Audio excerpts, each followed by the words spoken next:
ಅರ್ಜುನನಿಗೆ ಆಲ್ರೆಡಿ ಗುರುಗಳಿದ್ರು. ಯಾರು? ದ್ರೋಣಾಚಾರ್ಯರು. ಅರ್ಜುನನಿಗೆ ಆಲ್ರೆಡಿ ಗುರುಗಳಿದ್ರು ಕೂಡ ಶ್ರೀಕೃಷ್ಣ ಬಂದು ಅರ್ಜುನನಿಗೆ ಬೋಧನೆ ಮಾಡಬೇಕಾಯ್ತು. ಯಾಕೆ? ಅರ್ಜುನನಿಗೆ ದ್ರೋಣಾಚಾರ್ಯರು ಹೇಳ್ಕೊಟ್ಟಿದ್ದು ಜಾಬ್ ಸ್ಕಿಲ್ಸ್, ಬಟ್ ಅರ್ಜುನನಿಗೆ ಶ್ರೀಕೃಷ್ಣ ಭಗವದ್ಗೀತೆ ಮೂಲಕ ಹೇಳ್ಕೊಟ್ಟಿದ್ದು ಲೈಫ್ ಸ್ಕಿಲ್ಸ್.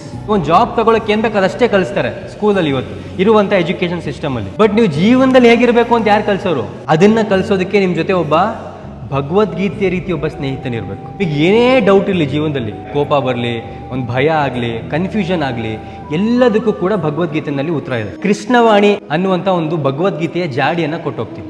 ಇದ್ರೊಳಗಡೆ 8 ಬಣ್ಣಗಳಲ್ಲಿ 8 ಬಣ್ಣದ ಪೇಪರ್ಗಳಲ್ಲಿ 64 ಶ್ಲೋಕ ಇರುತ್ತೆ.